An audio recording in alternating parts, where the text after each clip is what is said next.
కేసీఆర్ గారు రైతు బంధు ఇస్తా అంటే కరోనా వచ్చినా రైతు బంధు ఆగలే, పెద్ద నోట్ల రద్దు వచ్చినా రైతు బంధు ఆగలే, ఎన్ని కష్టాలు వచ్చినా టైం మీద కేసీఆర్ గారు రైతు బంధు ఇస్తా అంటే ఇచ్చి చూపిండు. 11 సార్లు 74,000 కోట్ల రూపాయల రైతు బంధు ఇచ్చిన ఒకే ఒక్క నాయకుడి దేశంలో కేసీఆర్. ఒకసారి నేను ఆర్థిక మంత్రిగా ఉన్నా, కరోనా వచ్చింది, ఖజానా ఖాళీ. కేసీఆర్ గారు పిలిచిండ్రు, మరి మే నెల వస్తున్నది, ఇక జూన్లో మనం మృగశిర కార్తీ రాగానే మనం రైతు బంధు వేయాలి కదా, పైసలు తయారు చేసిండ్రా అని అడిగిండు. మా అధికారులంతా ముఖాలు చూస్తున్నారు. సార్ నిన్నటిదాకా 45 రోజులు లాక్డౌన్, రూపాయి రాలేదు సార్, ఆమ్దాన్ లేదు సార్ అంటున్నారు. ఏమయ్యా మా రైతులే దొరికినరా మీకు? కేసీఆర్ గారు ఒక మాట అన్నారు, మంత్రుల జీతాలు బంద్ చేయి, ఎమ్మెల్యేల జీతాలు బంద్ చేయి, కాంట్రాక్టర్ల బిల్లులు ఆపు, మా రైతులకు మాత్రం రైతు బంధు పడాల్సిందే. అది కేసీఆర్ గారికి రైతుల పట్ల ఉన్న నిజాయితీ. ఆగలే, కరోనా వచ్చినా రైతు బంద్ వేసిండు. మరి రేవంత్ రెడ్డికి ఏమైందా? ఇప్పుడు కరోనా వచ్చిందా? ఏమొచ్చింది? ఒక రైతు బంధు మొత్తానికే ఎగ్గొట్టిండు, 1 రూపాయి ఇయ్యలే. ఒక రైతు బంధు 3 ఎకరాలే ఇచ్చిండు. ఈ యాసంగి రైతు బంధు 2 ఎకరాలకే వచ్చింది. అంటే ఎంత మోసం! ఒక రైతు బంధు మొత్తానికే ఎగరగొడితే 9,000 కోట్లు, రెండవ రైతు బంధు 3 ఎకరాలకే ఇస్తే 5,000 కోట్లు, 9 5 14. ఇప్పుడు 2 ఎకరాలకే ఇచ్చిండు అంటే 6,000 కోట్లు, 14 ఎంత? 20,000 కోట్ల రూపాయలు. 20,000 కోట్ల రైతు బంధు ఎగరగొట్టిండు. ఇక నీకు రుణమాఫీ చేసినప్పు అంటుండు. అంటే ఇలా కేసీఆర్ గారు క్రమం తప్పకుండా రైతు బంధు ఇస్తే రేవంత్ రెడ్డి ఇలా రైతు బంధు పథకాన్ని ఆగం పట్టించిండు. ఇలా రైతు బంధు వచ్చే పరిస్థితి కనబడతలేదు. ఏం చెప్పిండు? మొన్న మా సిద్దిపేటకు వచ్చిండు, 45 రోజుల్లో 9,000 కోట్ల రూపాయల రైతు బంధు వేస్తున్నా అన్నాడు. ఇవాళకి 65 రోజులైంది. 65 రోజులైనా ఇప్పటికీ రైతు బంధు పడ్డ పరిస్థితి లేదు.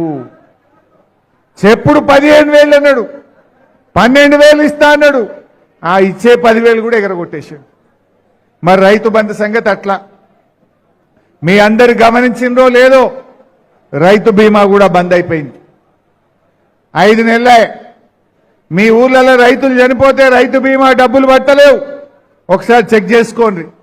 ఎల్ఐసికి పైసలు కట్టలే రేవంత్ రెడ్డి.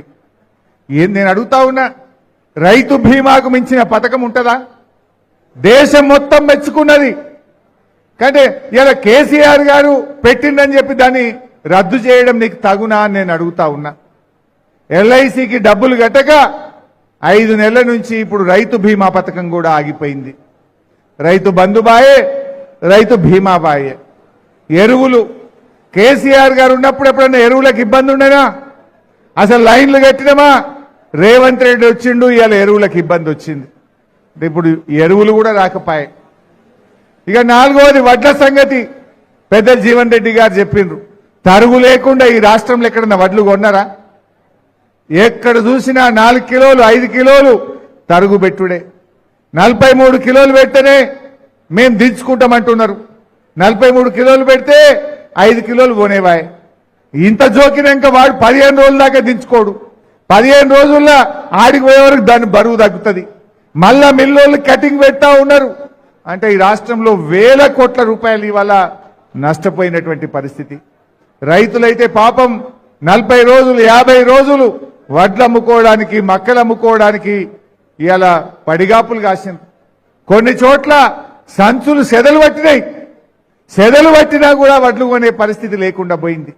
అంటే ఏది చూడండి మీరు, రైతు బంధు పోయింది, రైతు బీమా పోయింది, వడ్లు కొనమంటే సుక్కలు చూపిండ్రు, యాసంగి పంటకు బోనస్ ఎగ్గొట్టిండ్రు, ఈ రకం ఎరువులు దొరకలేవు. ఇప్పుడే మా పెదపాపాయిపల్లి సర్పంచ్ నాకు కలిసిండు, దయాకర్ రెడ్డి అనుకుంటా, రంగరంగ కలిసిండు. అన్న కరెంటు 11 గంటలే వస్తుంది అన్నాడు. అంటే 24 గంటల కరెంటు బాయ్. కేసీఆర్ గారు 24 గంటల కరెంటు ఇస్తే ఇప్పుడు దయాకర్ రెడ్డి చెప్తుండు 11 గంటలే బాయికాడ కరెంటు వస్తుంది అంటుండు. మరి ఇంకో ముచ్చట చెప్పాలి మీకు. ఇప్పుడు రైతు డిస్కామ్ అని ఒక కొత్త డిస్కామ్ పెట్టిండు. ఇప్పుడు మీ ఎన్పీడీసీఎల్ కింద ఉంటాం మనం హుజురాబాద్. ఇంకో నెల 15 రోజులైతే ఎన్పీడీసీఎల్ పై రైతు డిస్కామ్ రాబోతా ఉంది. ఆ రైతు డిస్కామ్ అమల్లోకి వస్తే ఇప్పుడు వచ్చిన 11 గంటలు కూడా రాదు, 5-6 గంటల కరెంటే వస్తుంది రైతులకు. ఇది నేను ఉత్తగా చెప్తలేను. ప్రభుత్వం జీవో నంబర్ 8 అని ఒక జీవో ఇచ్చింది. ఆ జీవోలో ఏం చెప్పిందంటే రైతు డిస్కామ్ కు రిన్యూవబుల్ ఎనర్జీ ఇస్తాము, సోలార్ పవర్ కేటాయిస్తాము అన్నాడు. సోలార్ పవర్ పొద్దుగాల ఎండగొడితే 7 గంటలకు వస్తుంది, సాయంత్రం 5 గంటలకు బంద్ అవుతుంది. అంటే ఇక రైతుకు 24 గంటలు ఉండదు, 6-7 గంటల కరెంటుకే రాబోతా ఉంది.